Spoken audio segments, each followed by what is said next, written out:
بسم الله الرحمن الرحيم الحمد لله نحمده ونستعينه ونستغفره ونعوذ بالله من شرور أنفسنا ومن سيئات أعمالنا من يهدي الله فلا مضل له ومن يضلل فلا هادي له وأشهد أن لا إله إلا الله وحده لا شريك له وأشهد أن محمدا عبده ورسوله وبعد السلام عليكم ورحمة الله وبركاته. yanzu da muke magana safiyar ranar asabar ce da ta daidai da 25 ga watan zulhijja hijira annabi sallallahu alaihi wa alihi wasallam na da shekara 1433 daidai da 10 ga watan nuwamba shekara ta 2012. wannan shine kasar na uku daga cikin jeren giyar kasusuwan da na sa wa take a daidaita sahu.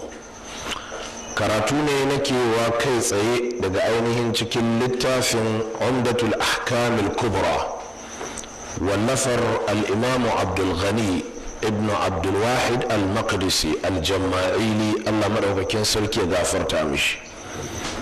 tahqiqin professor samir ibn amin az-zuhairi Allah ya saka mishi da alkhairi. a inda muka yi karatu daga ainihin wato shafi na 84 har zuwa shafi na 89. mun shiga ainihin shafi na 89 lokaci ya ƙure mana insha Allah ta'ala. manufar waɗannan kasusuwa da kake jin su guda uku ne, na ɗaya da na biyu da na uku. manufarsu shine bayyana wa al'umma ma'anonin hadisan nan da suka sani na annabi sallallahu alaihi wa alihi wa sallama dangane da daidaita sahu da muhimmancin daidaita sahu da kuma hadarin da ke karkashin sakaci game da daidaita sahu. waɗannan ma'anoni da muke ƙoƙarin fitarwa shine muna ƙoƙarin a gane ingantacciyar ma'anar waɗannan hadisai ne a bisa yadda suka zo a hasken fassarar da annabi wa hadisan da kuma hasken fassarar da su sahabban suka fahimta kuma annabi ya amintu da wannan fahimta tasu sallallahu ta'ala alaihi wa alihi wa sallama. bayan da gama karanto hadisan sai malam ya ce amma fa ba zai yi aiki da waɗannan hadisan ba sai an koma an ga yaya ne annabi ya fassara su. tuna daga cikin fassarawa da annabi sallallahu alaihi wa alihi wasallama yawa hadisan shine sahu ya tsaya kai ya karkace, sannan a toshe tsakanin kafafe, sannan a yi saitin wuya da wuya, kafada da kafada, ƙwauri da ƙwauri ko gwiwa da gwiwa, hakanan kuma a yi saitin diddige da diddige. bayan da gama jin waɗannan bayanai sai kuma malam ya ce haka kuma an samo daga sahabban annabi sallallahu alaihi wa alihi wasallam da suka ji annabi sallallahu alaihi wa sallam ya ce ku tsai da sahunku domin ina ganin ku ta bayan bayana. Anas dan Malik Allah ya ƙara mishi yarda ya ce sai na ga ɗaya daga cikinmu yana ɗan fara kafaɗa shi da kafaɗa ɗan uwan shi, wato yana manna kafaɗa shi da kafaɗa ɗan uwan shi, yana kuma manna ƙafa shi da ƙafar ɗan uwan shi. babban malami ibn hajirin ya ce to kaga wannan na nuna maka kenan a zamanin annabi ne da annabi ya faɗi wannan magana su kuma suka yi wannan aikin. wannan ya ƙara tabbatar da abin da al'imamu ma'amar kamar da riwayar ismaili ta bayyana. ya ce to kaga da yadda anas dinnan ya faɗi a yau da za ka ce wani ya yi haka sai ka ga ya gudu kamar irin yadda ainihin dabba ko alfadari waɗanda ake horonsu da kuma darraba su domin yin tsere suke, sai ka ga ya gudu daga wannan masallaci ya koma wancan masallaci saboda mai saboda wai an ce mishi ga yadda ake neman ya haɗa sahu a bisa sunna. hakanan kuma bashiru dan nu'man ya ce a lokacin da annabi sallallahu alaihi wa alihi wasallama ya faɗi waccan magana cewa mu miƙar da sahunmu, sai na ga mutum ɗawa daga wato sai na rinka ganin mutane daga cikin sahabban annabi sallallahu alaihi wasallama wannan ya haɗa kafaɗa shi da kafaɗa ɗan uwan shi, ya daidaita gwiwar shi da gwiwar ɗan uwan shi, ya kuma daidaita idan sawun shi da idan sawun ɗan uwan shi. bayan duk da malam ya kawo wannan sai ya ce to amma wala yafutuni huna an unabbiha anna hadhihi sifata allati naqalaha lana sahabatu rasulillahi sallallahu alaihi wa alihi sallama wa amilu biha qad zulimat min ba'd an-nas. wato dole ne idan ka karantar da sunna ko ka karantar da aqida zaka waiwayi su wane ne suka yi suka dangane da wannan. imma suna suka ne da kuskure, imma suna suka ne da jahilci, wasu kuma za su yi suka ne saboda kai ne ka faɗi, don haka da kai suke faɗan amma sai suka huce akan abin da ka faɗa. duka waɗannan a tsari na addinin musulunci ba a yin shiru sai an yi musu raddi. inna ma raddin ana yi ne da hanya wadda ta dace da hanyar ahlus sunna, kuma raddin ana yin shi ne da gwargwadon yadda yanayi ya kama. saboda haka babu wata hanya kwaya ɗaya da za a ce za a bi wajen raddi, sai dai da gwargwadon yadda wannan halin ya kama. shi yasa ake so tun farko ka ƙware wajen fahimtar abin da za ka yi magana a kai, sannan ka san fuskar da za ka ba da ansa idan wani ya jeho wata tambaya. tambayar ta neman fahimta ce ko ta neman haifar da rikici da rudani. jama'a mun fahimta. sannan raddi, anewa ahlus sunna raddi, kuma anewa malamin ahlus sunna raddi da gwargwadon irin yadda ya kuskura. ba za a ce wani don malami ne na ahlus sunna ya yi kuskure dangane da sukar wata sunna a ce kuma ba za a yi mishi raddi ba, babu wannan. shi yasa ake cewa na'am, idan kai malami ne na ahlus sunna ko idan shi malami ne na ahlus sunna, kada ya yi magana akan abin da bai sani ba, domin in kaɗai ya ji wani magana akan kaza shi ma ya ce sai ya yi, to ƙarshen ta kuskure zai faru don ta yi bai san abin ba. to kaga in yi matsawa kan shi ya magana akan abin da bai sani ba, lallai kuskure zai biyo baya, domin ya yi ganganci, ya yi kasassaɓa wadda ita ta haifar mishi da wannan kuskure. wani lokacin ma ba kuskure kaɗai zai faru ba, shirme ko shirɓagiya ko kuma ainihin ya hada da ƙarerai duk zai iya faruwa. to kaga da gwargwadon yadda abin ya faru, da gwargwadon haka za a bullo a yi mishi raddi. wata sukar da za a yi wasu wata sunnar za a yi ne domin kawai haifarwa da mutane rudanin da zai hana su bin sunnar. a lokacin sai kawo kokarin tabbatar da sunnar, sannan da kuma kokarin kawar da wannan rudanin da aka kawo ta hanyar ka tsaya ka fahimci shi wanda ya kokarin kawo rudanin me ya ce, yara ya faɗe shi, to wace hanya za ka bullo ka gamsar da mutane cewa abin da ya faɗi din ba daidai ba ne, don haka abin da ka tabbatar na sunna yana nan cewa shi ne daidai. don haka mu da ke da'awa ahlus sunna ala manhaji salafil umma, muna da aiki a kanmu na mun karantar wani ya yi suka sai kuma mun mai da martani, amma da gwargwadon bukata. don haka hatta mai da martanin ba koyaushe ne muke ba kowa ne muke ba akan komai ne muke ba. muna lura da abin da ya dace ne mai, abin da bai dace ba sai mu ainihin rabu da mutumin da ya raddin, don mun san cewa raddin shi ko kuma suka shi ba ta da wata ma'ana. bayan da waɗannan hadisai aka gama bayyana wa al'umma ingantattun ma'anonin nan nasu, sai ya bayyana cewa akwai waɗanda ke sukar waɗannan ma'anoni na hadisan. idan sai gan ku wajen haɗa sahu kun haɗa sahunku kafaɗa da kafaɗa, kun yi saitin wuya da wuya, gwiwa da gwiwa, kun yi saitin ƙafafuwan ku kaf kun haɗu, to su kuma sai ka ji ainihin suka ta taso cewa ai wannan shishigi ne, kun yi ƙari akan ma'anar hadisin, sannan kun cika zafafawa kun kuntata. kamar yadda na fara faɗi, in ka koma kasar ɗin farko, wasu ma sai suke ce to ai ko a makka ka je ko madina za ka ga ba haka laraba ma suke tsaye da sahu ba. wani ma sai ce kai malaman madina ma ko malaman saudiya ma ba ma haka suke tsaye da sahu ba. to kaga kenan yanzu duk waɗannan shubuhohi ne. don haka sai malam yake cewa wala wa futu ne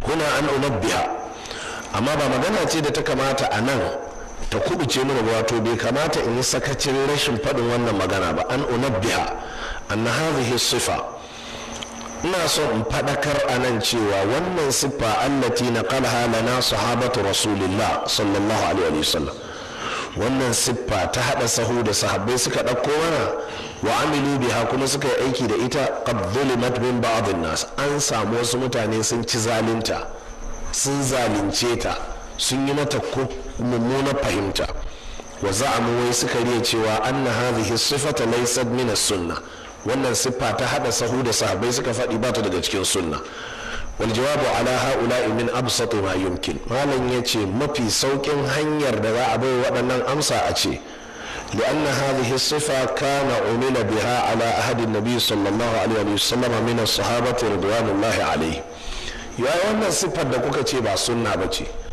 to ai sahabbai sun yi aiki da ita kuma a zamanin manzon Allah sallallahu alaihi wa alihi wasallam kama taqaddama an-naqlu 'an al-hafiz ibn hajar kamar yadda ya gabata ibn hajar ya faɗi haka kuma me zai sa ibn hajar ba zai faɗi haka ba bayan Anas ya ce annabi ya ce ku tsai da sahunku ina ganin ku ta bayan bayana Anas ya ce annabi na faɗin wannan magana sai ainihin ɗayan mu ya ɗan fara kafaɗa shi da kafaɗa ɗan uwan shi ya ainihin yi saitin kafar shi da kafar ɗan uwan shi kaga kenan maganar a zamanin annabi sallallahu alaihi wa sallama ne sahabbai suka yi wannan fa in qala qa'ilun hadha min fi'li sahaba da wani zai ce ya wannan sahabbai ne suka yi wannan aiki shi da annabi ya ce a hada sahu ne su sahabbai su ne suka je suna manna kafada da kafada suna saitin guwa da guwa suna saitin diddige da diddige qultu malan yace aljawabu ala zalika min wajhayn amsar wannan magana ta bangarori biyu ne fuska biyu amma al-awwal fuskar farko faqad ra'a zalika an-nabi sallallahu alaihi wa sallama wa aqarrahum alaihi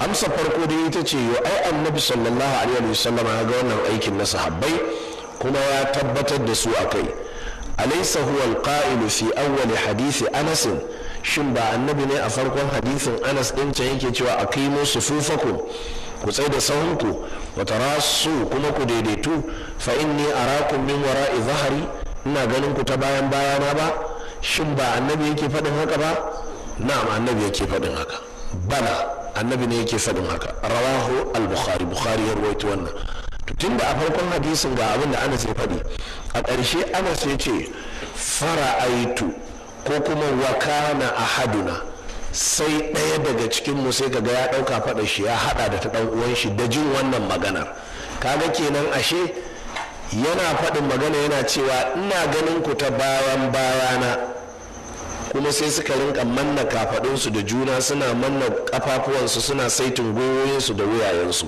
kenan ashe annabi ya gansu dan haka fa fi hadha alhadith anna nabiy sallallahu alaihi wa sallam qad ra'ahum ala dhalik a cikin wannan hadisi yana nuna cewa ashe annabi ya gansu a bisa wannan abin da suke wa qarrahum alaihi kuma annabi ya tabbatar da su iz law kana khata lanahahum an zalika da kuskure ne abin da suka yi bayan maganar da ya faɗi da ya hana su wa kama huwa ma'lumun anna sunna takunu bil qawl kama takunu bil fi'l aw bil iqrar sanannen abu ne a cikin ilimin usulul fiqh cewa sunna annabi ta kan kasance da magana annabi ya faɗi magana ta zama sunna qawliya ko kuma ya aikata sai ta zama sunna fi'liya ko annabi sallallahu alaihi wa sallama ya gani ya tabbatar ko ya ji ya kyale sai ta zama sunna taqrira ma'ana ya ji ya gani ya tabbatar shikenan ya zama daidai kun ji amsa farko kenan dangane da wannan shubha domin masu waccan shubha so suke su ce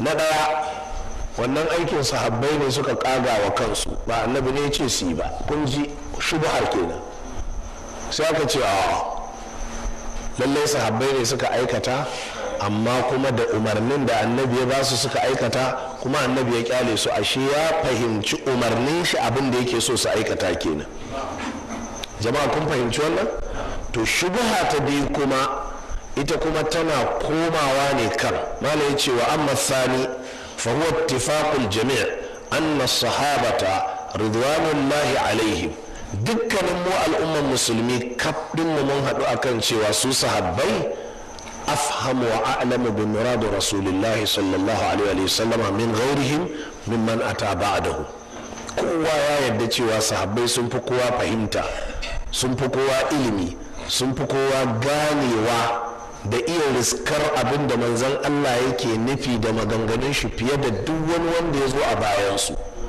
kowa ya yarda cewa sahabbai sun fi tabi'ai fahimtar magana annabi sahabbai sun fi tabi'ut tabi'ina fahimtar maganganu da ayyukan annabi sallallahu alaihi wasallam fa kaifa biman kana fi zamanina hadha to ina fa kaifa biman kana fi zamanina hadha to ina kuma ga wanda yake rayuwa a wannan zamanin namu.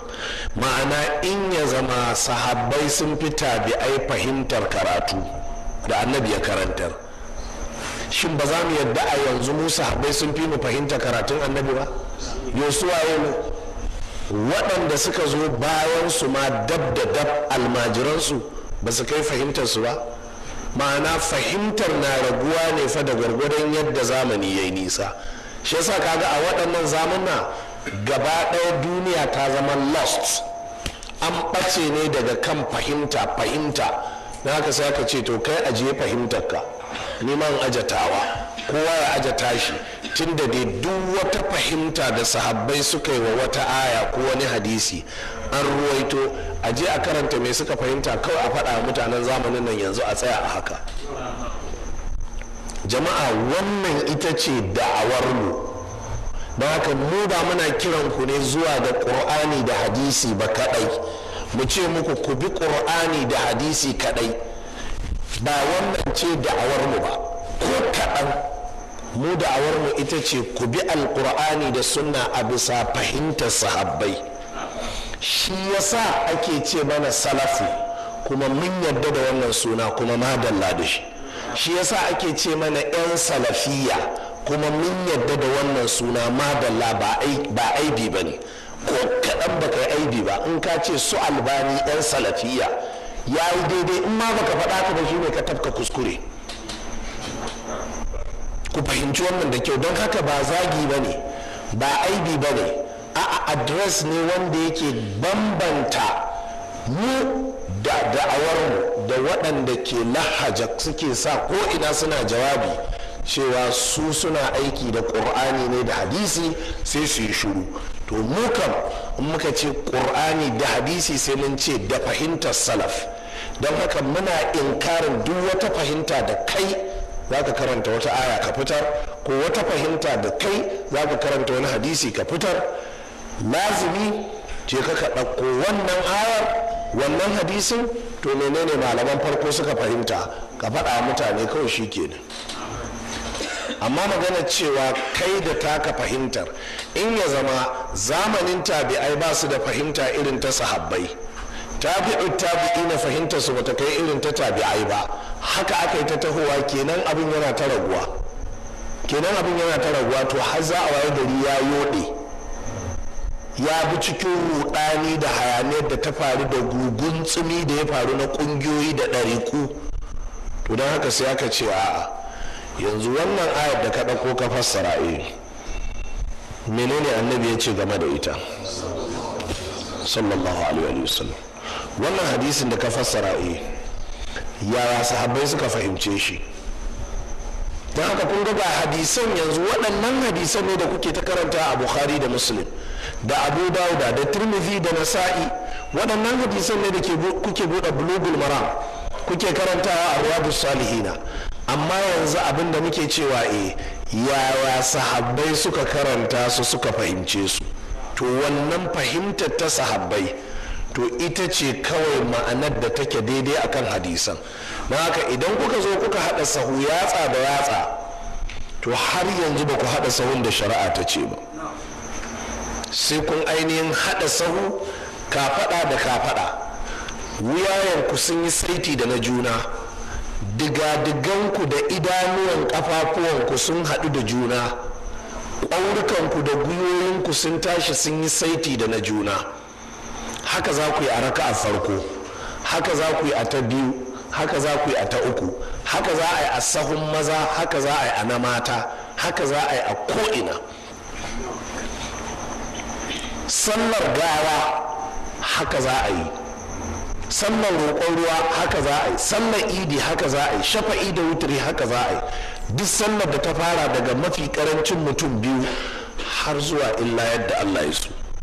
A ƙarƙashin wannan malam yake cewa in dai mun yadda cewa sahabbai sun fi waɗanda suka zo bayan su, to fa kaifa biman kana fi zamanina hadha, to to balle kuma waɗanda ke zamaninmu zai yi a ce su fahimtarsu ta kai ta sahabbai ko tafi a yakunu fahimuhu huwa sawab shin fahimtar wani wanda ke rayuwa a wannan zamanin zai zama shine daidai an fahimuhum ko kuwa fahimtar sahabbai ridwanullahi alaihim Allah ya kara musu yarda ita ce idan ka ɗauko aya ka fassara mana sai mu ce to sahabi ka ya fassara wannan ayar misali ومن لم يحكم بما أنزل الله duk inda ka sami 'yan ƙungiyar brothers su ne suka fara ɗauko waɗannan ayoyi suna rikita ƙwaƙwalan matasa to duk wanda ka ji ya ɗauka daga cikin matasan zamani daga wurinsu ne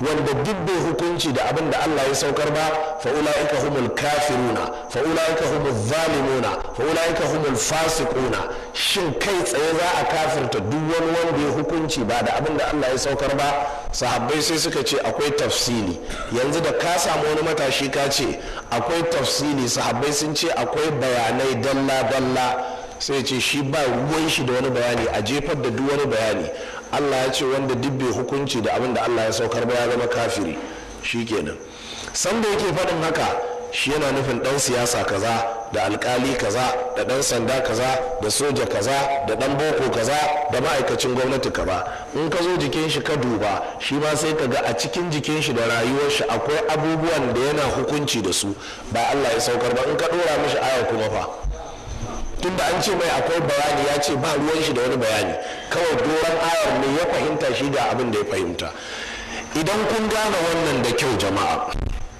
hakikanin al'amari yana daga cikin ɗanyen aikin da ke faruwa a wannan zamanin shine zaluntar ayoyin alkur'ani da hadisan manzon Allah da ake samun wasu 'yan takifi suna yi da nufin cewa wai su fahimtar su ce sai a ce a'a wa yake ta magana fahimtarka anta alladhi lasta min al-'ir wala min an-nafir kai da baka zan cikin mangala ba baka zan cikin jakunan da ke dauke da mangala ba waye kai ka bari ga waɗanda suka yi karatun a hannun annabi sallallahu alaihi wasallam wato abin alherin da nake nuna mana shine dukkan abin da kake nema na fassarar sahabban fa an ruwaito to amma bin wannan tafarkin namu na daga cikin lazumin shi shine bayan kayi karatun qur'ani da hadisin sai kuma ka je ka koyi yadda ake iya ɗibo fassarorin sahabban sannan sai ka je ka zauna ka mallaki littattafan kuma ka karanta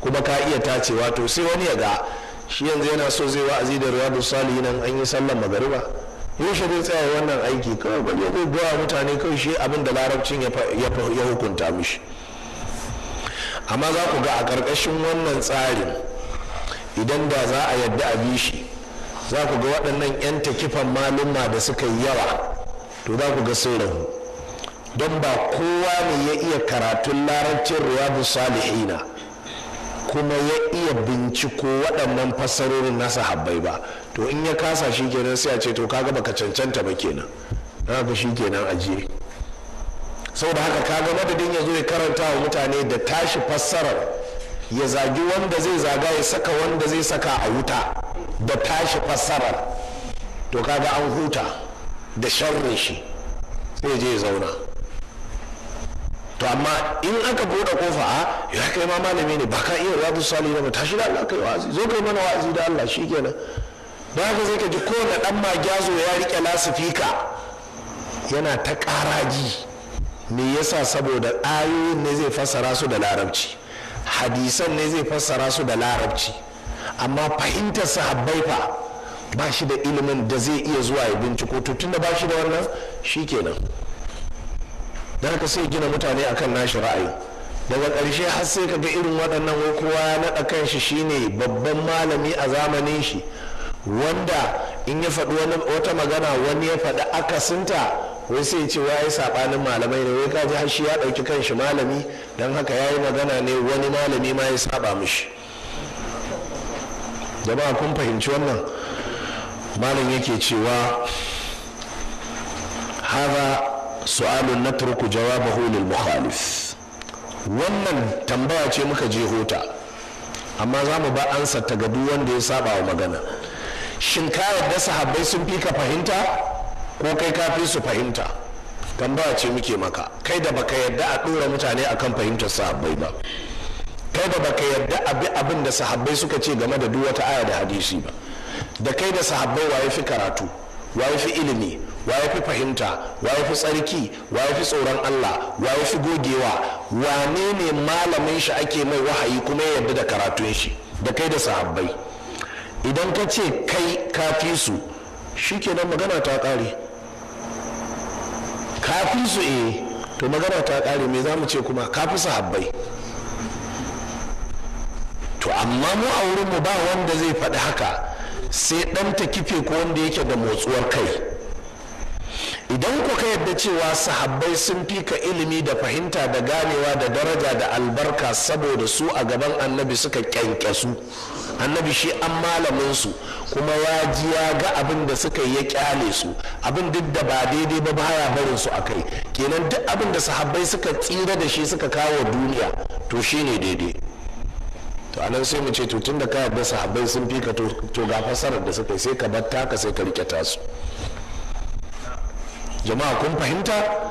amma dai abin da malam yake cewa hada su'alun natruku jawabahu lil mukhalif, tambaya ce wannan da muka je hota amma mun bar duk wanda ya saba mata shikenan ya je ya amsa da kan shi ya fi sahabbai ko sahabbai suka fi shi.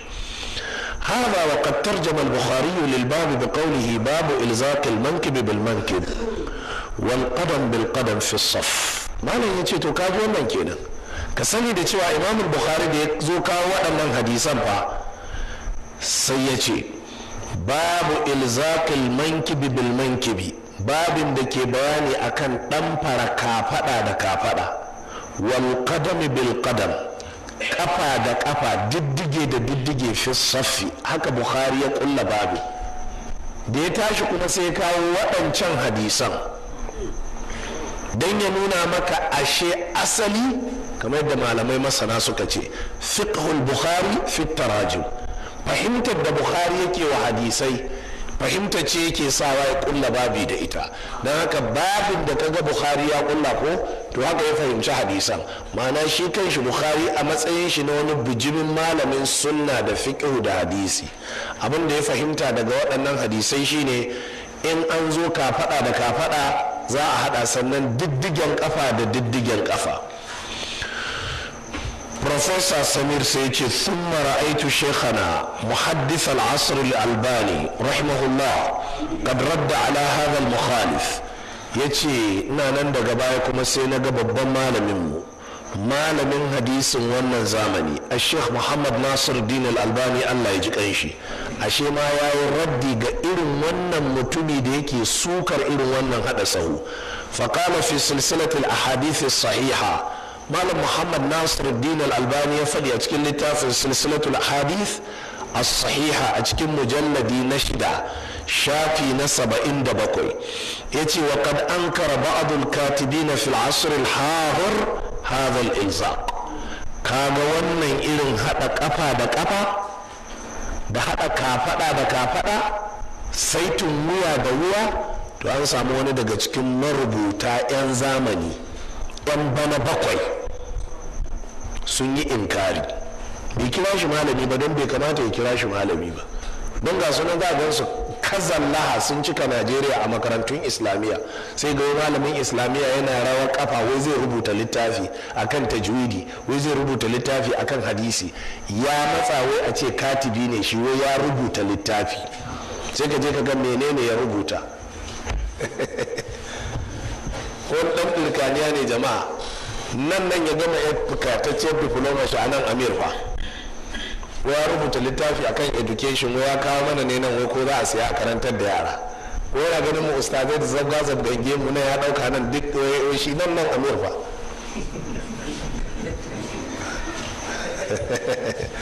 I am sorry, irin mu in muka ga mutum ya shiga Amir ko poli ko mun san ta tafke ne, I am sorry, abinda muka yarda da shi kenan. mu abinda muke cewa in ka cancanta tafi jami'a, I am sorry with due respect, amma that is what we believe upon. in karatun ka ya karatu je ka samu course din da kake so. In aka baka wanda baka so ka ce ba za ka karba ba saboda you have all the necessary requirements.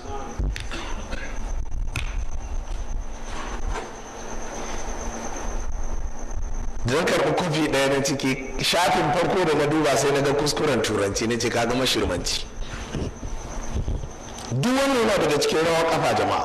Ga su nan kowace islamiyya ka je sai ka zan ce wai malawa ne ya rubuta littafi, da ka duba ka kalla sai ka ja ce wai rawahu muslim wa sahahu.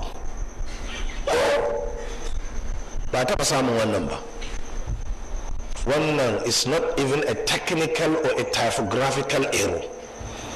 Wannan jahilci error kenan, gaba ɗaya bai san me yake cewa ba. Rawahu muslim wa sahahu. Wallahi ka zauna ka yi karatu, wato abinda ake so matasa su shagaltu da su, kai ka tsaya ka koyi addinin da za ka bauta Allah ka tsira. Manta da cewa wai littattafai nawa ka rubuta, waye kai? Ba dole in kai ma malami ne sai ka rubuta littafi ba fa. Ba dole ne in kai malami ne sai ka rubuta littafi ba, don abin da kowa ya dauka shi fa dole sai ya rubuta littafi. Wai in ba haka ba bai yi ibrari, bai iya gaskata, bai iya tabbatar da cewa shi malami ba ne. Rubuta littafi, kana gani yanzu ga wannan littafin mai shi ya rasu hijira na da 600, ma'ana yau shekara 800 kenan. Shekara 800 da rasuwar mawallafin. Abin da kake rubuta nan baka san iya inda zai je ba, baka san iya zamanin da zai je ba. Ka tsaya kalla kaltutu kuma game da karatu. So ba maganar rubuta littafi ba ne. Shi yasa a nan Malam Muhammad Nasiruddin Al-Albani ya ce, wato yin raddi ga wani daga cikin marubuta, ya ce wa kad ankara ba'dul katibina, wani daga cikin marubuta, bai ce mishi ulama'u ba, ba'dul katibina fi hadha al-asr al-hadir hadha al-ilzam. Wannan irin dan fara kafa, hada kafa da kafa, hada kafada, hada idan sawu, an samu wani daga cikin marubutan zamani yayi musun shi. Waza amawai sai ya riya cewa annahu hay'atun za'idatun alal warid, wai wannan to ƙari ne akan abin da ya zo daga shari'a. Idan ka haɗa idan sawu da idan sawu, idan ka haɗa kafaɗa da kafaɗa, idan kai saitin wuya da wuya, to ka zaƙe ne wai kawo guluwi. Fiha ighalu fi tatbiqi sunna, wai a cikin wannan akwai zaƙewa game da aiki da wannan sunna. وزعم أن المراد بالإلزاق, wannan mutum ya riya cewa wai abin da ake nufi da ɗan farawa, haɗa ƙafa da ƙafa da ya zo cikin hadisin, alhassu ala sabbin khalal, wai kawai ana kwaɗaitarwa ne game da toshe kafa, la haƙiƙatan ilzaq, wai ba wai ana nufin gaskiyar ɗan farawa ba. Ka ji fa yanzu fa sahabin ba yana cewa ne a ɗan fara ba, ko za a ya ce sai na ga yadda suke. Yanzu abu ne da ya gani ya ba da labari, kuma ka ce ba haka ba ne. Ya ce ne sai na ga kafaɗa da kafaɗa sun haɗu, sai ka ce a ba haka sahabin yake nufi ba, kawai kwaɗaitarwa ne yake nufi game da haɗa sahu. Ko kun fahimta jama'a? Malam ya ce wa hala ta'tilun lil ahkamil amaliyya, wannan watsi ne da hukunce-hukunce na ayyuka. A ce an ga an aikata kaza ko kuma ka ce ba ka ba ka aikata ba. Yushbihu tamaman ta'til sifatul ilahiyya, lallai wannan yayi kama da watsi da siffofin Allah wanda ake magana akai. Je mun fara magana akai. Aya ta zo ta ce maka ar-rahmanu 'ala al-arshi stawa, Allah mai rahama ya daidaito akan al-arshi. Manzon Allah ya ce Allah na sama, kai kuma sai ka ce a'a ba sama ake nufi ba, ana nufin shi maɗaukaki ne kawai. Ana nufin maɗaukaki ne amma ba wai yana sama ba ne. An fahimta? A ce maka wa ja'a rabbuka wal malaku saffan saffa, ubangiji zai zo da mala'iku sahu sahu. Hadisi ya zo cikin sahihu Muslim ya fassara Allah ne da kanshi zai zo a filin alkiyama domin hisabi. Sai ka ce a'a ba wai zuwa Allah zai ba, al'amarin shi ne zai zo. A ce maka Allah na sauka ƙarshen dare daga saman bakwai zuwa sama ta ɗaya, sai ka ce a'a ba Allah ne yake sauka ba, rahama shi ce take sauka. wannan watsi ne da abubuwan siffofi da ya zo a cikin ƙur'ani ko hadisi. To haka mutumin da aka ce mashi sahabbai sun ce, sai muka ga ɗaya daga cikin mu sahabbai wannan ya haɗa kafaɗa shi da wannan, sai ka ce a ba fa haɗa kafaɗa ake nufi ba, abin da ake nufi kawai kwaɗaitarwa ne wai game dai da sahu, amma abin da sahabin ya faɗi ba haka ne ma'anar shi ba. sai ce li'annar rawi ya tahaddasu an amrin mashhudin, domin shi mai riwaya fa a sai malam yake cewa bal hadha aswa'u minhu, kai musun wannan abin da sahabi ya ce ya ga sahabbai su ne, ya ga suna hada sawunsu, ya ga suna hada kafadunsu, ka ce a'a ba hadawa ake nufi ba, to ya fi muni fiye da musun waɗannan siffofin na Allah. domin su siffofin na Allah an ba da labari ne, ba ka gani ba ne, to in kai musu to sai a ce da dama akan abin da wannan ya ba da labari ne ya gani kuma ka ce ba haka ba ne. kenan yanzu kana inkarin abin da ya gani ne, shi ne da ya gani bai iya bayani ba, a halin harshen larabci yake magana kuma yana magana da larabci ne ingantacce.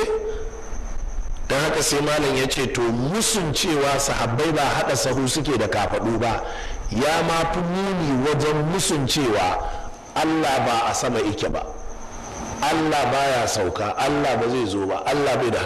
to wannan musun yana da muni, amma wancan ya fi, domin wancan an faɗi siffar ne kayi musunta, wannan kuwa ya ce ya gani ne kuma sai ka ce a'a ba haka ba ne, to yanzu wa kake wawantarwa. wala ya ce li'annar rawi ya tahaddasu an amrin mashhudin, domin mai riwaya yana magana ne game da al'amarin da ya gani bi ainihi, da ainihin idon shi, an gane wa huwa wa ma'a zalika qala, amma fa tare da haka an fahimta, sai ce wai laysal muradu haqiqatal ilzaq, sahabin ya ce na ga wana na hada sawun shi da sawun wani, sai ko kuma sai ka ce a ba hadawa yake nufi ba, yana nufin kwadaitarwa. jama'a mun gane, malam yake cewa fallahu musta'an, Allah ya kiyaye, Allah ya taimaka. barna ta kai barna, wanda ya zauna da annabi ya ga abin da ya gani ya faɗa, ka ce a ba haka ba ne, kai kuma baka gani ba, kai baka zauna da shi ba. to kenan in aka bi wannan salar za a yi inkarin duk abin da sahabbai suka ce sun gani kenan. jama'a kun gane, ku fara daga maganar farko da na fara, ka koma kasar din farko, hadisin sahabi abu umaydin sa'id wanda ya zo cikin musnad al-imam ahmad da abu dauda da tirmidhi da nasa'i da ibnu maja, wanda abu umaydin sa'idi ya bayyana cewa manzon Allah sallallahu alaihi wasallama idan ya fara sallah sai ya sa sawun shi sai ya miƙe su fuskanci alƙibla, sannan idanuwan shi sai ya rinka kallon inda zai je ya yi sujuda da goshin shi. yanzu a nan abu humaidin yana ba da labarin abin da ya gani ne, to sai aka ganka kana sallah kai kuma kana aje kafafuwanka kamar na agwagi, wannan ta kalli gabas maso kudu, wannan gabas maso arewa, sai aka ce maka a kai kana malamin hadisi kuma kai kayi karatun sunna kuma bayan ga abin da abu humaidin ya ce, sai ka ce a abu humaidin yana faɗin haka ne kawai saboda matukar kwaɗaitarwa game da kula da sallah, amma ba yana nufin annabi ya fuskantar da sawun shi alƙibla ba ne. sai ce to abu humaidin fa ga abin da ya faɗi, kai kuma kana cewa ba haka yake nufi ba, ya gani ne fa. yanzu ba ya ji ba ne balle ka ce ya fassara ba daidai ba, ya ga abu ne da idanuwan shi, kafafuwa sun miƙe sun fuskanci alƙibla, sai ka ce a'a ku dubi kaifiyar nan jama'a, na siffanta muku ita. abu umaidin din nan ya tsaya haka, ai ya ce haka, ku duba, ya ce annabi sallallahu alaihi wa alihi sallama ya ainihin tsai da kafafuwan shi sun fuskanci alƙibla. yanzu yana ba da labarin abin da ya gani ne, kun ji na ɗaya? to ba nan ba, da ya zo sai ya miƙe yana kwatanta musu a aikace, kun ga haka? suka ce sai ce to haka annabi ya kai kuma sai ka zo sai ka tsaye da kafafuwanka haka, gola irin na gola haka, sai aka ce maka a'a ba haka bane ba, sai ka ce a'a ba wani abu. Ai Abu Humaydin da ya faɗa hakan yana kaiwa matuƙa ne kawai wajen bayani, amma ba da gaske yake nufi hakan ba. Ya faɗa ya kwatanta, sannan kuma gaddama ce ta turke cikinsu su sahabbai guda 10. A cikin hadda Abu Qatadah al-Ansari, babban malamin hadisi ne da fiqh cikin sahabbai. Abu Humaydin Sa'idi ya ce me? Ya ce dukkanin ku na fi ku iya sallan manzon Allah sallallahu alaihi wa alihi wasallam. Sai suka ce dan me? Baka riga musulunta ba, baka fi mu zama da shi ba. Sai ce na fi ku. Qalu fa'alu. Da suka ce yi miƙewa yi jama'a haka, mai riwaya ya ce da ya miƙe sai ya fuskantar da sawun shi suka fuskanci alƙibla, sai ya kabbarta, suka sa ido kaf suka kalli komi nashi. Da ya zo wajen sujuda, a cikin sujuda din sai ya haɗe waɗannan ƙafafuwa nashi, a sujuda sai ya haɗe su kuma ya kafe su haka. Da ya idar da sallah kaf komai nashi sai da suka kalla. Zaman farko ga yadda ya, zama na biyu ga yadda ya, wurin yatsa ga yadda ya kada, ina duk abin da yake suna kallon shi.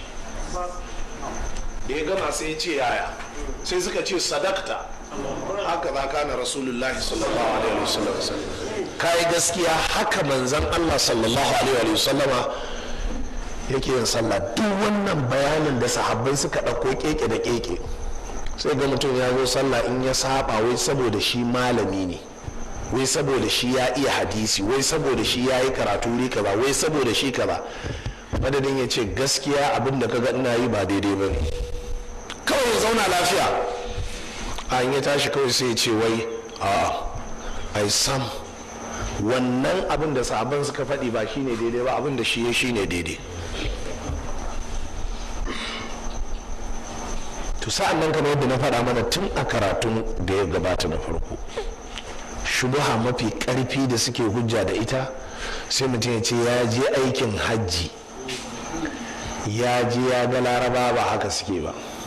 Kaddara ma larabawan ne malamai ne, kaddara malaman ne dole zan abin da suke daidai ne. To katuwar shubuhar da tafi wannan sai ce ai malaman Madina ma ba haka suke ba. Shi na gaya muku ana nan wata shekara nan aka yi bakin malamai daga jami'ar islamiyya sun zo nan masallacin kofar gidan Alhaji Sani mai kaji a nan cikin Zaria, sai aka sa ido a ga yaya za su tsaye da sahu. Sai ga kowanne ya tsaye da kafar shi ta kalli gabas maso arewa, wannan maso kudu. Haka suke ko yanzu ka je Ka'aba haka za a gansu, kowa in ya zo haka zai watsar da kafar shi kamar zakaran agiri. Shi kenan haka ce to ga malaman ma daga Madina ma kun matsa mana. Ba haka bane, wallahi ba haka bane. So da haka ku kiyaye jama'a, idan haka je aikin hajji yanzu mutanen ƙasanmu ne ake zagewa, ane musu wa'azi, ane musu fatawa, ana nuna musu, suna tambayoyi, suna neman su abin da yake daidai. Je ka mukhayyamat na larabawan ka gani, malami irin wannan Professor Samir muna zaune da shi jama'a a cikin mukhayyam ɗinsu na malaman ƙasar, na mutanen ƙasar Masar. Magana ce muka miƙe muna yi ta addini kawai, mu biyu ne muke magana, wani suna kwance, sai wani tashi yana ta faɗa. Kai kenan kana ta gayyato mana mutane da Allah, kai kenan kullum magana addini, mu ba musulmi bane, ba musulmi bane da Allah. Sai ɗauka ka da mai profesa ne na hadisi, gashi mutumin ƙasar Masar. Sai Samiri dafa ni sai kama hannuna sai muka fita. To irin waɗannan ne fa su ne za ka gansu suna wani abu a wurin aikin hajji, kai da yake sakarai ne shi kenan sai ka ce kaga wani sahabi yana yi, sai kai ma ka ci gaba da yi. Ko kuma kaga wani daga Afghanistan ya aje gemu har cibiya ya to haka zungur duk abin da kaga yana yi kai sai ka bi shi ka ce kaga wani babban malami. In ka koma garin su fanke yake siyarwa, mai sai da fanke ne ko kawaidi bai iya ba. su an tarbiyyantar da su ne yanzu gemu din da ɗagaggen wando ya zama musu al'ada ce, don haka ko jahili haka yake yi. kamar fasakwace ne da rawani, duk inda ka ga fasakwace da rawani za ka gan shi irin na sarkin musulmi. to in ka ce shi ke ne biya maka karatu jikan shehu ne, bai sani ba mai yawa dan kwairo ne, da dan kwairo da dan anace da jan kiɗi dukansu mai a kansu, duk ba rawani ne irin na sarkin musulmi ba. to abin ya zama al'adarsu ne. duk inda ka gaba filatin za a gan shi da yankakken wando, ustazu ne, al'ada ce, ya zama abin ya zama musu al'ada. to haka in ka tafi kasar Makka ka tafi wurin aikin hajji sai ka ga wani ya taho da don gujojen gemu ka gan shi to haka sai ka dauka Ibn Taymiyyah ne. wallahi ko 40 hadisa wani bai taba gani ba, kuma wani bai iya karatun sallah ba.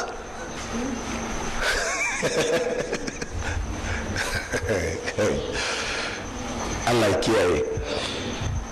wadda haka jama'a kun ji mana yake cewa tambihun. to ga wata fadakarwa, wannan fadakarwa ita ce magana da daidai jan hankalin mu a tun shekaran jiya zuwa jiya zuwa yau. min ajli zalika Profesa Samir ya ce to saboda haka kamar da'awar mu salafiya ta kasance la ta'tamidu ala alkitabi was sunnati faqat. mu da'awar mu bata dogara akan alqur'ani da sunna ba kadai, kama yalhaju ghayruna bizalika, kamar yadda wasu mu suke fitowa karara suna faɗi bi ikhtilafi ittijahatihim, da sabanin manufofinsu wa manahijihim, da kuma tafarkin da suke bi. zaka ga mutanen kungiyar izalatul bid'a wa iqamatus sunna in ka taba sai su ce suna da'awa ne zuwa qur'ani da sunna. yan jama'atu nasrul islam in ka taba su sai su ce maka qur'ani da sunna. mutanen shi'a in ka taba su sai su ce maka qur'ani da sunna. boko boys in ka taba su yan boko haram sai su ce maka qur'ani da sunna. duk wanda ka taba zaka ji ya ce maka qur'ani da sunna, duk wanda ka taba. to haka su suke cewa to amma mu da'awar mu ba qur'ani da sunna ce kadai ba, haka ya kamata ka faɗi. karka ce ba ma da'awar qur'ani da sunna, ba qur'ani da sunna kadai muka tsaya ba.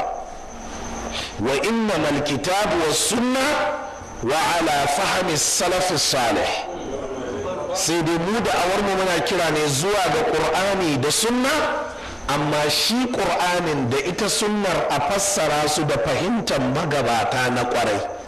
shine duk matsalar da aka zo sai a ce yaya magabata suke yi, yaya suka fassara aya, yaya suka fassara hadisin. sannan duk wata munasaba in ta taso fa akwai fassarar, domin shi ƙur'anin nan shin sahabbai sun sauke ƙur'ani ko ba sauke ba? yau ka yadda wani dan garin ku ya sauke qur'ani ka ce sahabbai ba sauke ba? to in dai sahabbai sun sauke qur'ani to wurin wa? wurin annabi sallallahu alaihi wasallama. to annabi ya fassara musu qur'ani ko ya kyale su ne da karfin tuwo kawai su fahimta? ya fassara musu.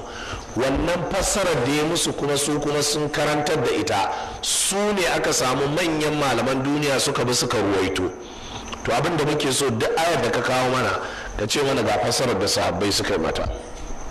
yanzu wannan muka kawo aya a cikin tafsirinmu da muke, a inda ainihin annabi ibrahim da isma'il da ishaq sai aka ce ainihin an kira su da me? da ubanni.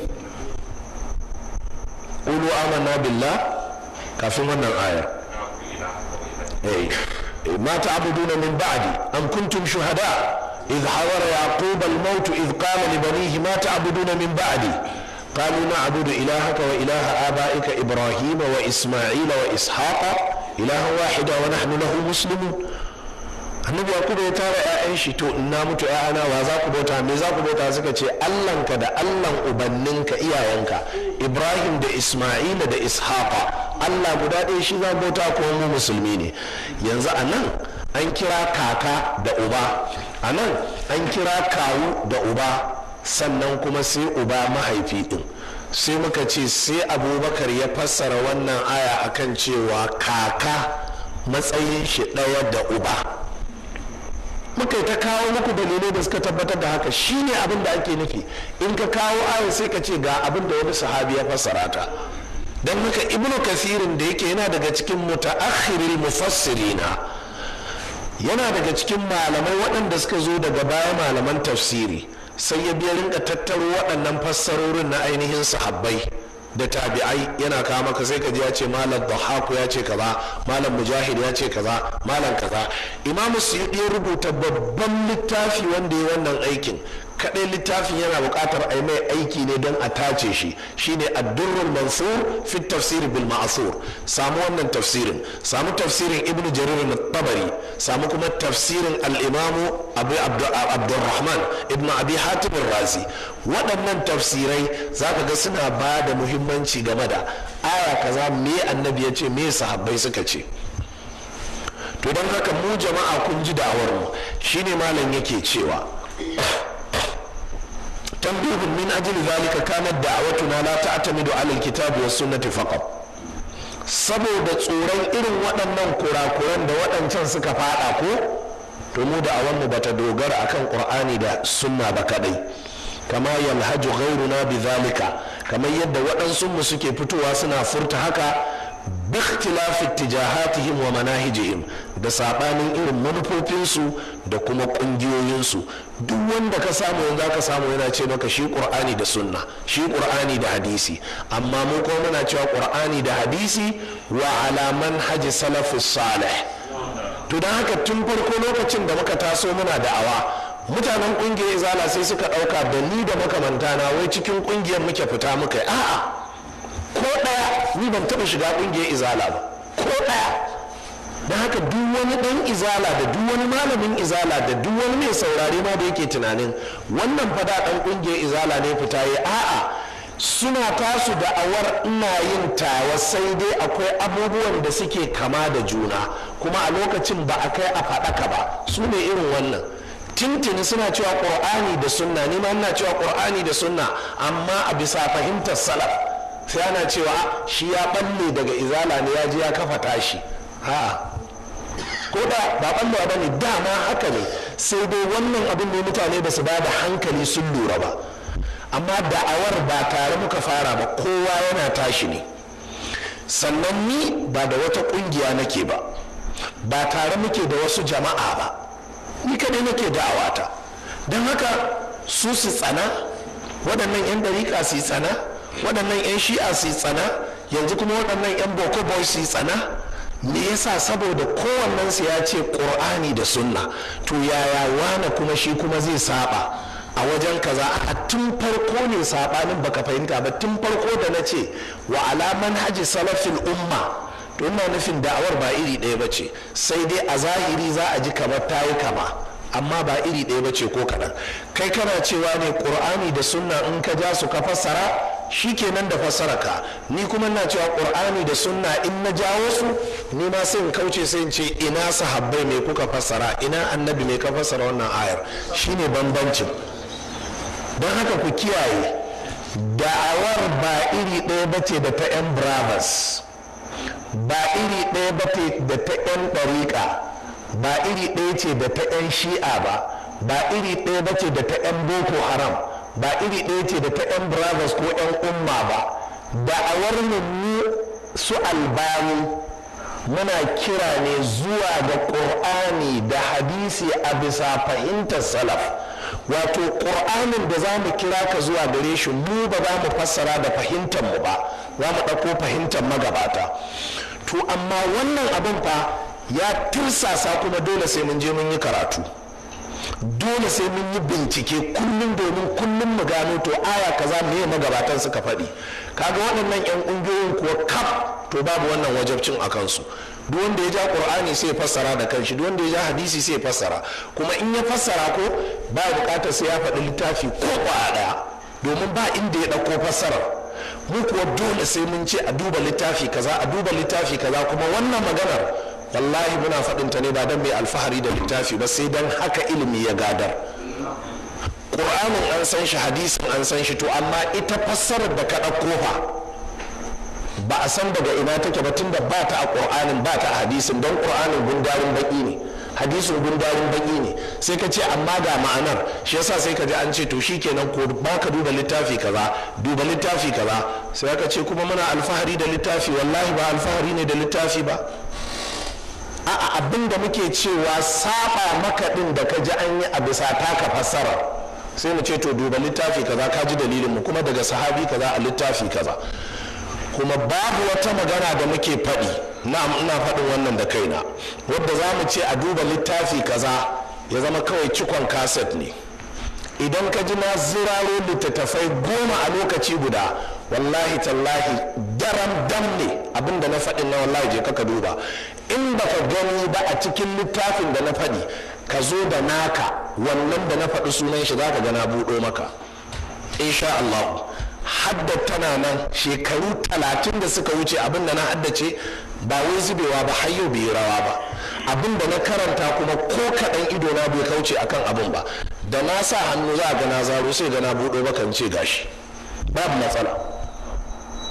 an taɓa zuwa makabarta jama'a aka je za a saka mace ce a kabari da aka je sai ainihin na ce waye daren jiya bai kwanta da matar shi ba.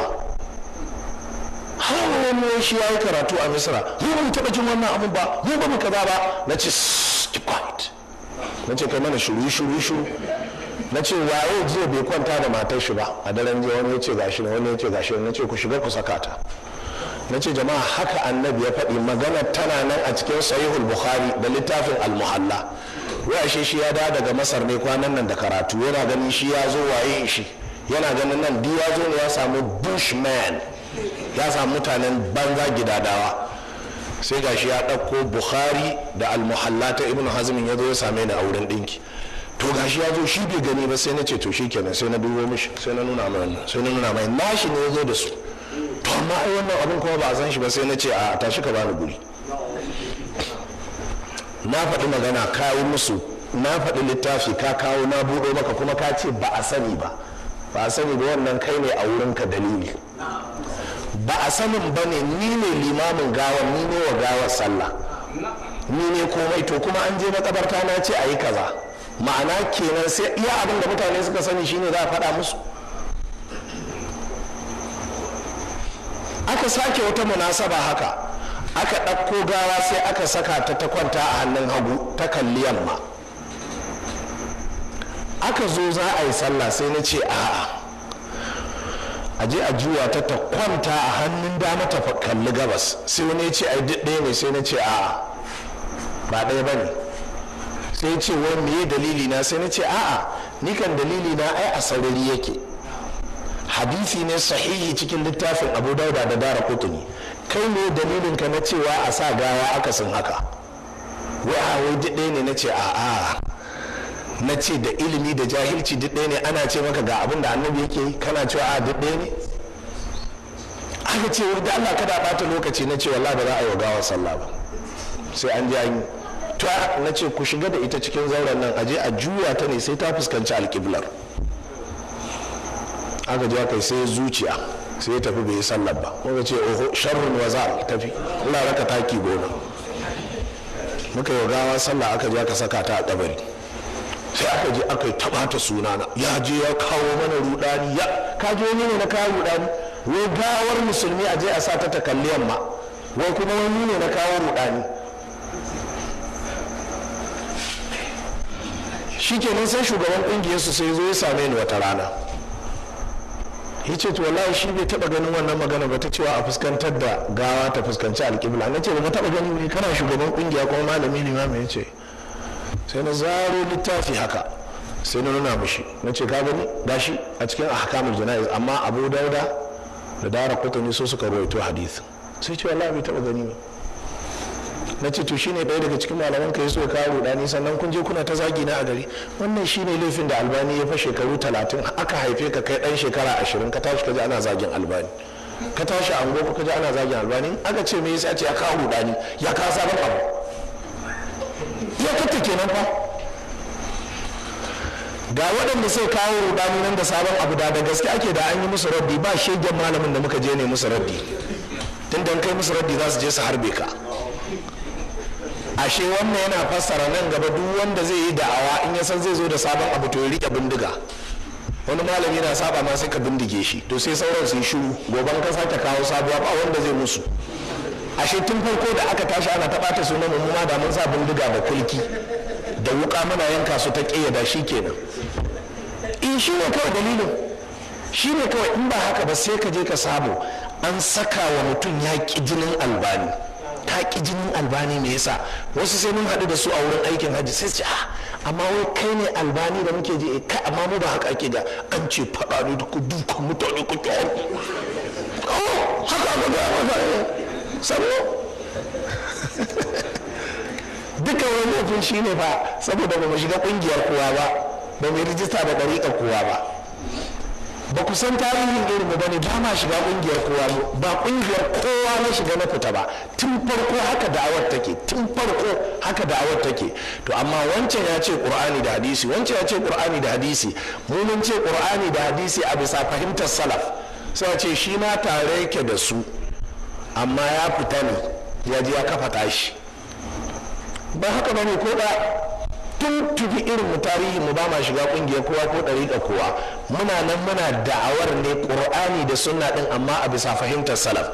Abinda daga cikin ke hana mu shiga wata kungiyar wani ko ɗariƙa wani, kowace kungiya tana da iya abin da ta kayyade yau kanta. Amma kaga mutum da mun ce a bisa fahimtar salaf, gobe za mu iya ganin wani abu wanda ya daidai da fahimtar salaf mai yiwa kungiyar ta ce ita bata yadda ba.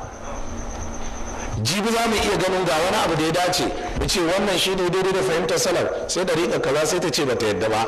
To mu kuma abin da ya tabbata a Qur'ani da sunna da fahimtar salaf babu abin da ke hana mu dabbaka shi insha Allah ta'ala. To shi yasa tun farko sai ga mun ce a ba na cikin kungiyar kowa, sai a ce neman shugabanci ne, neman girma ne, son a ji kai ne, sai mu ce a in ba neman shugabanci ne mu ma da sai mu ce ai mun kafa kungiya don mun kai karfin mu kafa kungiya, amma mu kyamar kafa kungiyar ma muke yi.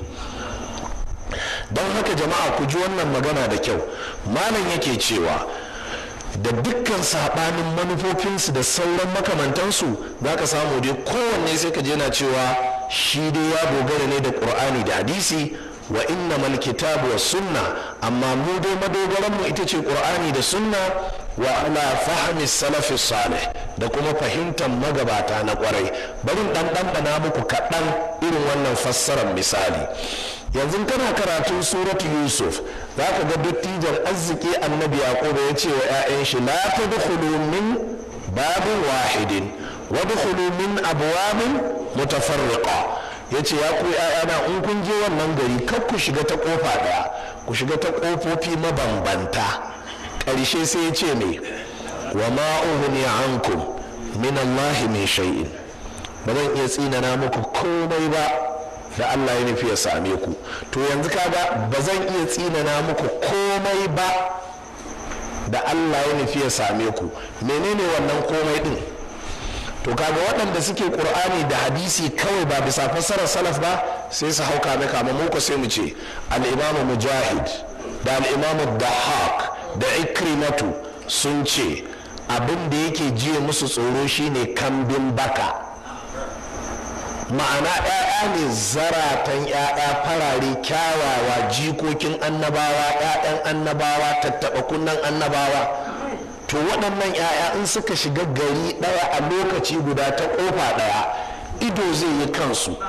To idan ido ya kansu ta iya yiwa cikin mutanen da ke kallon su akwai mai kambin baka, to sai wata cuta ta kambin baka ta samu wani daga cikinsu. Sai waɗannan malamai suka ce kambin baka ya jiye wa 'ya'yan nashi tsoro, don haka ya ce su shiga daban-daban. Kagan daban-daban ne ba za a sa ido a kansu ba, amma mutum 10 kyawawa su shigo gari lokaci guda, kai ka san kowa zai kalle su. To daga nan matsala za ta faru.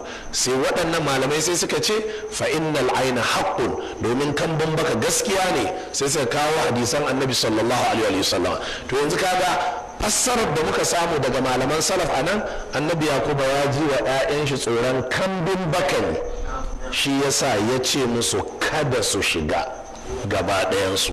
A ina aka rawaito wannan? Sai mu ce duba tafsirin ibnu jarir na tabari, sannan ka karanta tafsirin ibnu kafirin, karanta tafsirin qurtubi. To yanzu kaga wannan idan da ba salafiyanci muke bi ba kawai aya za mu fassara kawai sai mu wuce.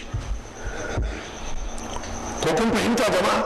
To wannan misali ne muku na ɗarurukan ayoyin alkur'ani waɗanda ke ɗauke da wasu ma'anoni waɗanda idan ba tafsiri ne salafi ba to ba za ka ji an fassara su haka ba. Ko kun fahimta jama'a? Don haka gaskiyar lamari mu dai da awanmu alkitabu was sunna ce wa ala fahmi salafi salih, ƙur'ani da sunna amma a bisa fahimtar magabata na ƙwarai.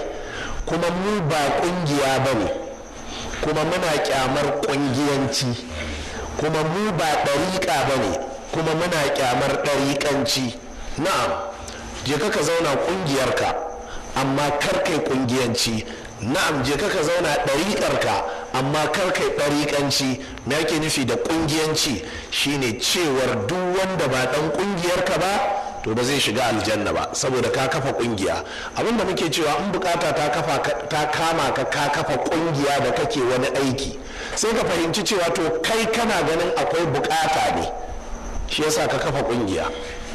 To wani yana wani garin in ya zama ko yana wata ƙasar sai zama shi ba shi da bukatar ƙungiya, me je yayi da'awar shi sai ka ce a'a dole sai kowa ya shiga ƙungiyarka. Haka suka rinka ce mu, wai in dai da'awar Qur'ani da hadisin ce da gaske a zuwa shiga cikin ƙungiyar izala mana. Gashi ani sai in ce a'a ai da'awar ba iri ɗaya bace, ba iri ɗaya bace, saboda haka ya zan bartawa da'awar Qur'ani da sunna a bisa manhajin salaf in je ya shiga da'awar Qur'ani da sunna kawai, wanda ni ina ganin harbatu mati ake yi, ina ganin bankaura ake yi.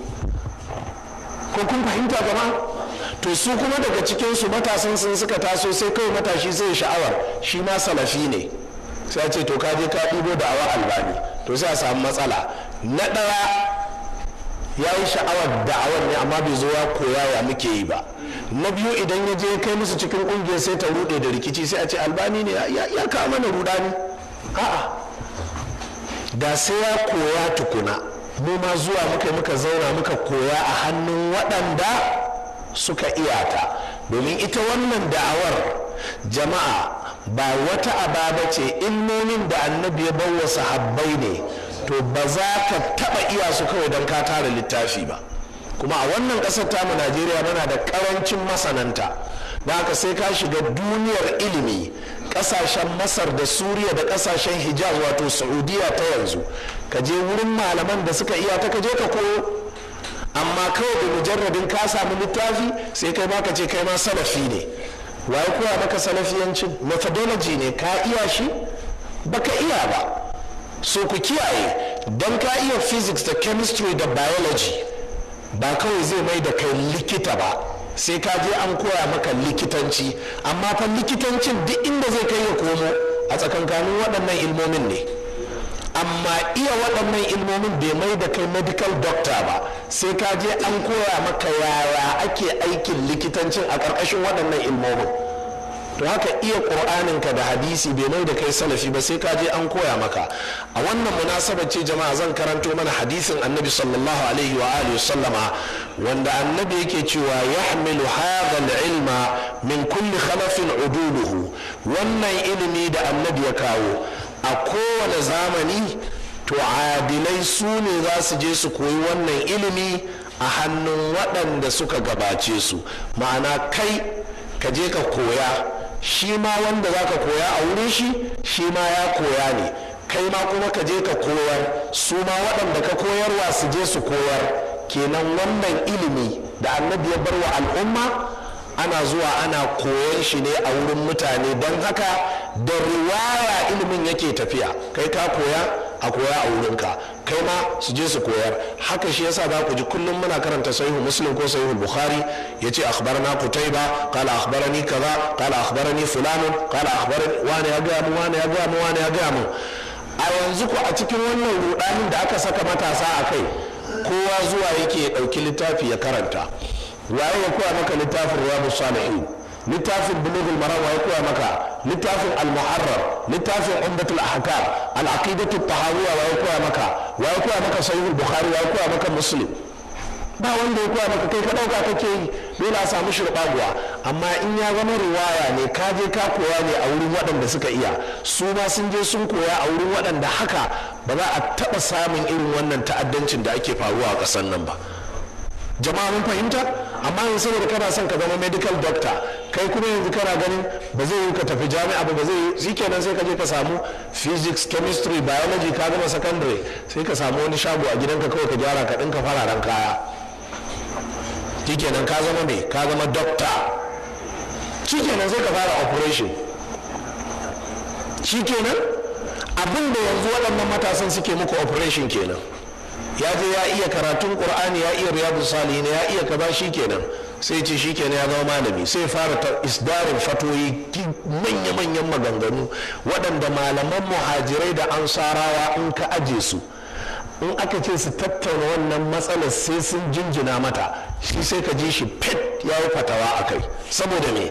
Saboda ba adili ba ne, bai je ya karɓo ilimi a wurin malamai ba, bai san yadda malamai suke ba. Annabi sallallahu alaihi wa sallam a cikin wannan hadisi kaji abin da ya ce, wannan ilimi na sunna to a kowane zamani za a samu waɗanda za su zo bayan malaman zamani za zama adilai ne, za su karɓa a wurin malaman zamaninsu, yanfuna anhu tahrif al-ghalin. sannan in suka koyi ilimin za su rinka ture duk wata karkacewa ta masu zaƙewa. kaji daga cikin lazumin ilimin da annabi ya zo da shi, idan aka samu wasu sun zaƙe to sai ka zo ka yi musu raddi, sai ka ture, domin in suka zo ayoyin suke ɗibowa, hadisan suke ɗibowa na annabi, zo su kawo rudani a ciki, to sai ka ainihin yi ƙoƙarin ture wannan irin karkata da suka kawo, wanti halal mubtilina, sannan kuma da duk wata barna da mabarnata suka tsago ta suka biyo da ita ta cikin aya ko cikin hadisi. Shine duk wani mabarnaci sai jawo wata aya ko jawo wani hadisi, sai zo sai fassara shi, amma sai ce aya abin da ta ce kenan. ko kun fahimta jama'a? To in ka iya wannan ilimin na annabi sai ka yi wannan aikin. Sannan wa ta'awilal jahilina, da kuma ta'awilin jahilai. Wannan hadisi jama'a sahihin hadisi ne daga cikin sahabbai Abu Huraira da Abdullahi dan Mas'ud da ainihin wato Sayyidina Ali da makamantansu, su suka ainihin wato ruwaito wannan hadisi. Wannan ainihin hadisi al-Imam Ibn Adi ya ruwaito shi, haka nan malamai ainihin masu yawa sun ruwaito wannan hadisi. Ka samu wannan littafi ainihin ka karanta shi, Irshadul Fuhul إلى تحرير النقول في تصحيح حديث العدول رواية ودراسة ورعاية. gashi gaba ɗayan sharhi ne da takhrijin wannan hadisi. aka samu dattijan malami a Sheikh Abu Usama Salim ibn Eid al-Hilali ya rubuta shi. A ƙarƙashin haka kenan me nake cewa, yanzu littafin risala da askari da muktasar a ƙasar nan ba riwayarsa ake ba zuwa kake zaure wani ya koya maka ba. to me yasa ku ahli sunna ku sai ku je ku sai ku dauki riyadus salihin sai ka je ka abu. Don haka waɗannan littattafan na fiqhu, kun ga waɗannan mutanen da suke kiran kansu yan qur'ani da hadisi, kun ga suna ganganci a kansu ba sa yi. Saboda mai, ko ka dauki askari ko ka dauki muktasar ba za ka iya fassara shi ba sai ka je an koya maka. Amma riyadus salihin da ka dauka, inda ka gane larabcin ka fassara, inda baka gane ba kuma ka karasa da ashar. Cike nan lokaci da ya marmaza ya cike, kai dai ka faɗa asalin abin da kake so, amma sai ka ce a riyadu salihi ne yake. Saboda haka jama'a, gaskiyar lamari mu dai kun ji irin da'awar mu. To amma sai malam ya wata faɗakarwa, ya ce wala yadhunnu dhannun annahu laysa ala hadha alqaid fahmu salafi salih dalilun. Kada wani ya taba zaton cewa da muke cewa mun fa qur'ani da sunna muke bi a bisa fahimtar salaf, kada wani ya taba daukan cewa a bisa fahimtar salaf din ra'ayin mu ne kawai, babu dalili. bal alaihi adillatun min kitabillahi azza wa jalla wa min sunnatin nabi sallallahu alaihi wasallam. akwai dalilai daga cikin littafin Allah da kuma sunnan manzon Allah wadda take hukunta cewa qur'ani da hadisin idan za ka yi aiki da su dole sai ka bi fassarar magabata. don haka kar ka ɗauka cewa kawai wai rana tsaka ne don mun so mu kawo saɓani ko rikici, ko mun so ne mu saɓa daga sauran jama'a, kawai muka ƙirƙiro cewa ala fahamis salafi. a'a, wannan ala fahamis salafi ɗin dole ne. ƙur'ani ya yi ishara zuwa ga haka, hadisai sun yi ishara zuwa ga haka, sannan malamai daga cikin malaman sahabbai da tabi'ai duk sun yi ishara akan haka. A ƙarƙashin wannan wajibi ne, dole ne, babu sassauci ko kaɗan bin alƙur'ani da sunna, amma a bisa fahimtar salaf. Amma in za ka bi ƙur'ani da hadisi a bisa fahimtar ka, to tun farko da ma fahimtar taka ce za ka yi ƙoƙarin kawowa, sai ka yi ƙoƙarin justifying ɗinta a cikin aya, sai ka yi ƙoƙarin cewa ai tana cikin aya. Amma ko da ba ayar ba ma fahimtar ka kenan, kai wani ma sai ya yanke shawara akan wani ra'ayi, sannan sai tafi lalubo ayar da za ta goyi bayan shi. jama'ar musulmi kun ji wannan kenan. Allah maɗaukakin sarki ya taimaka mana. Ga wannan littafi ina fatan duk wanda ke saurare na ko wanda zai saurare ne ya je nemi wannan littafin. Gashi ɗaya daga cikin malamai da suka yi fice a wannan zamani akan wannan da'awar shine Abu Abdurrahman Muhammad Nasiruddin Al-Albani, Allah ya gafarta mishi, wanda ya shekarar shi 13 da rasuwa. Ga wannan littafi da'awatuna alkitabu was sunna ala manhaji salafil umma, yayi sharhin wannan maganan ne. Mu da'awanmu ƙur'ani da sunna ce amma a bisa fahimtar malaman farko. So wannan ita ce da'awanmu, kuma mu ba ƙungiya ba ne, don haka ba daga jikin wasu muka ɓalle ba, kuma mu da muke da'awa ba wata ƙungiya muka kafa ba, a muna da'awar ne a bisa irin yadda magabatan suka yi. Yaya magabata suka yi da'awa? shine wanda bai je karatu ya zo ya tara mutane ya karantar da su abin da ya sani, ba sai ya shiga cikin wata ƙungiya ba. Iyakacin ta kenan. Kuma zaman shi ba a cikin wata ƙungiya ba shine mishi alheri, domin yana shiga cikin wata ƙungiya bayan kwana biyu za ku ji ya shiga cikin rudu, ya shiga cikin rudani. Bayan kwana biyu za ku ji a cikin ƙungiyar sun hau faɗa da shi. Akwai zakakurin ɗalibi wanda ya babban malami ne, PhD yake da shi daga jami'ar Madina, ba yadda abokan shi ba su mishi nasihar kar ya sake in ya dawo ya shiga cikin ƙungiya bai ce to ai cikin ta yake. Yanzu ya dawo ya samu kanshi tsaka mai wuya. Abin da ya sani in ya faɗa su ce to ai su ba su sani ba, yace to ai don haka yau karatu yake sanar da su, sai su ce a su dai a basu akan abin da suka sani. To shi kuma ya ga cewa ya je ya yi karatu ne don ya zo ya kare su, to amma suna cewa abin da ake a kai tun farko a tsaya. Don haka kullum in aka zo wa'azi a kungiyar su waɗancan suna cewa su ba ruwansa da digirin mutum, digirin shi digirin menene, shi kuma ne musu kallon to ai abubuwan da suke shirme suke ga gyara. Don haka yanzu ya zo ya samu kanshi a tsaka mai wuya. Don haka kun ga wannan malamin Salim ibn Eid al-Hilali ya rubuta wani littafi, gashi ka je ka same shi akan kungiyoyi din ne. Al-jama'atul islamiyya fi daw'il kitabi was sunna bi fahmi salafil umma. Kungiyoyin musulunci in aka dube su a bisa hasken Qur'ani da sunna da kuma fahimtar malaman farko. Ina matsayin kungiyar Izala ko kungiyar Jama'atu Nasrul Islam ko kungiyar Boko Haram, kungiyar Ahlus Sunna wal da'wati wal jihad, ita ma kungiya ce. To ina matsayinta? ina matsayin Ansaruddin, ina matsayin Ansarus Sunna, ina matsayin Ahbabu, ina matsayin Ushaku?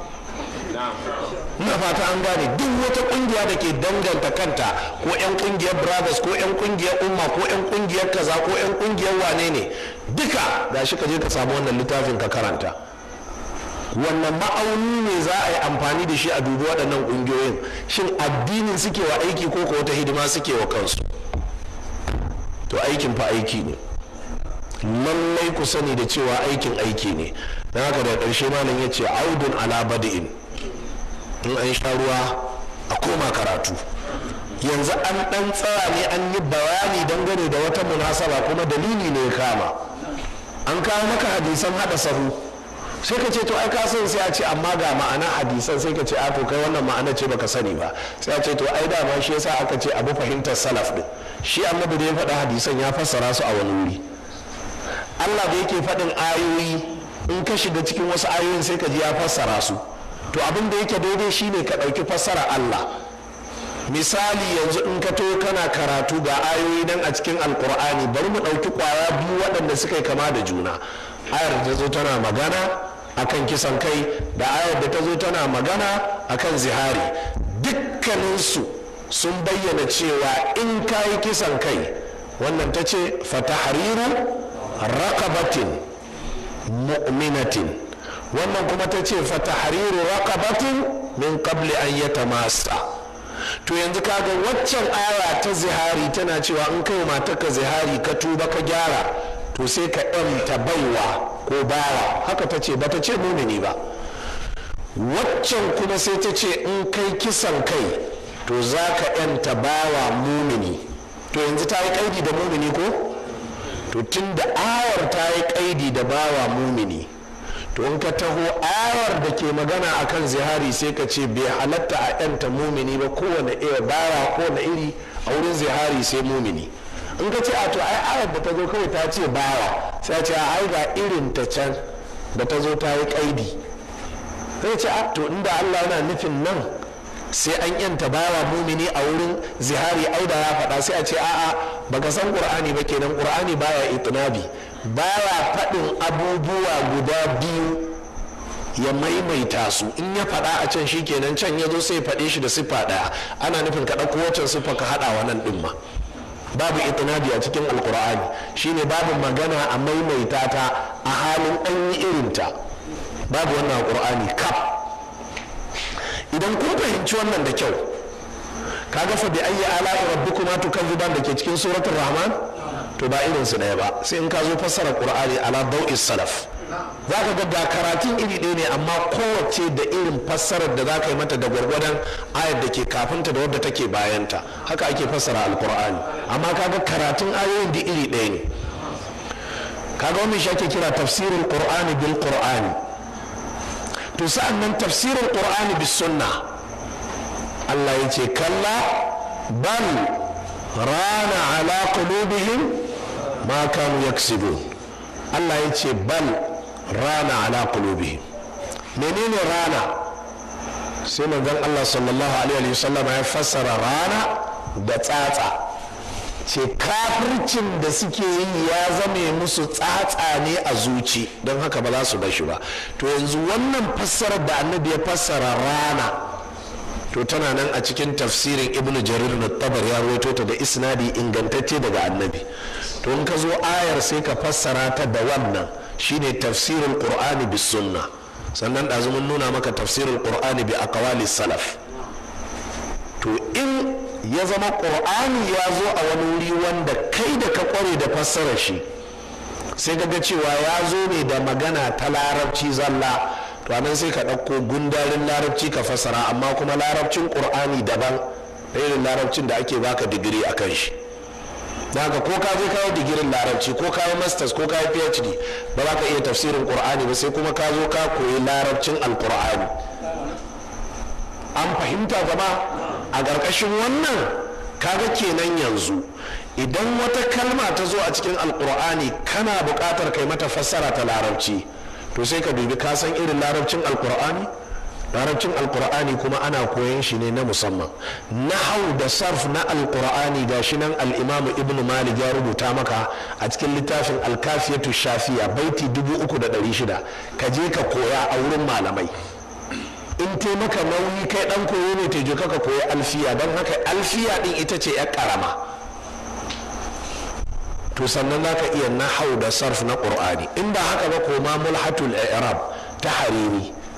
amma kaga wannan nahawul wadi na ɗaya na biyu na uku primary, nahawul wadi na ɗaya na biyu na uku secondary, to an rubuta shi ne larabcin rediyo ne da jarida, da kuma larabcin ka haɗu da abokinka ku gaisa sabah alkhair sabah nur. amma dan ka iya nahawul wadi na ɗaya na biyu na uku, to da sauranka game da asalin nahawul alqur'ani sai ka koma wurin magabatan malamai da suka yi rubutu don haka. wannan ita ce ka'idar da ake bi ake fassara alqur'ani da sunna. to yanzu ka ce wa mutum kai ka san wannan, sai ce to yaushe yake da lokacin da zai san wannan kuma ga mutane suna bukata? a yanzu nan mutanen ƙauyen kuwa ne yana da gwaiwa, wane yana da tunjere, ba su da likita saboda tsabar imani da ci da zuci, sai ka je ka samu wukake da asake da allurai, ka ce duk wanda yake da gwaiwa a kawo ta a tsiyaye don ba zai yi a zauna haka ba. abin da kake cewa fa kenan yanzu mutane tun da suna buƙatar malami kuma babu, to ayya aka iya bari ka zo kai musu abin da ya samu. dole ne sai dai a je a nemo waye ya cancanta. kowa ya san ƙasar nan ana zuwa ana ɗibo malamai su tafi ina, a tafi ƙasar india, a tafi pakistan, a tafi ghana, a je a ɗibo malamai su karantar da english literature, a je kasashen philippines, a je a ɗibo 'yan biology da physics da chemistry dukkan mu muna sakandare 'yan ƙasar waje ne sau karantar da mu galibi saboda lokacin Najeriya ba ta da waɗanda za su karantar. to me yasa ba a samu wasu masu imani ba 'yan boko saboda ƙarfin imani da son ci gaban arewa su ce ku zo za mu koyar da ku? zai yi? saboda haka ka tashi a anguwar ko yanzu duk anguwar ba malami, kar su ziga ka dan ka yanke wando ka aje gemu su ce maka kai ma malami ne da Allah zo kai mana da Allah da Allah zo kai mana mu na ruwan. wallahi in sun kai ka sun baro ka kai ka yadda ka kai kanka. yaro ne a garin nan uban shi rasu malami ne jama'a, saboda tsabar dan ta kifanci wai sai suka kira shi to zo kai bana kai za ka yi tafsiri ya ce shi bai iya ba. suka ce kai mun riga mun naɗa ka tashi ka ba mu guri da muka je ka shiryo kai za ka yi tafsiri. ya ce to ai shi bai iya ba. suka ce tashi ka ba mu guri rana kaza za a fara tafsiri ka zo ka hau kujerar ubanka. ya je san malam Musa sahabi ya ce to ni an sa in yi tafsiri ban iya ba kaɗan nuna mana abubuwan. ya ce kai ka je gaya musu baka iya ba. ya ce na gaya musu ba su yabba ba. ya ce ka je ka ce baka iya ba. ya ce to wai kaɗan nuna mini mana dan je dai haka kai ka ji kuru. ƙur'ani jama'a ake wa haka? jama'a ƙur'ani ba kujerar sarauta gargajiya ba ce. wane ya mutu dole ɗan shi zai hau? a'a wanda ya cancanta. in ko ba haka ba barna za ta faru. abinda suka yi Malam Abubakar Gumi kenan. suka je suka ɗauko Dr. Ahmad. Dr. Ahmad bai iya karatu ba, medical doctor ne, tsohon soja ne, kawai ya ci da zuciyoyi tun da baban shi malami ne zai je karatu. na'am ya je karatu bai fahimta ba, rudani da sauransu ya shiga cikin kwakwalwar shi. aka zo nan a nan jihar Zamfara a tsafe aka je aka yi taro, aka zo ana wa'azi za a ci amanan Malam Abubakar Gumi. yaya ga kujera Abubakar Gumi ga wanda ya dace, dan shi ya dace, za a je a ba wasu, za a ci amanan Malam Abubakar Gumi. wa kana zuriyata wa kana kaza da'ifa waka suka ta dawo ayoyi suka ruda mutane. aka zo aka dasa Dr. Abubakar Gumi, ya zo ya rikita komai. ita kanta da'awar ta uban nashi bai santa bai rikita ta, ya kawo rudani, ya kawo hayaniya. ya zo shi tafsirin Rabbul Anam din ba iya karantawa, amma fa ya yi PhD a Ummul Qura.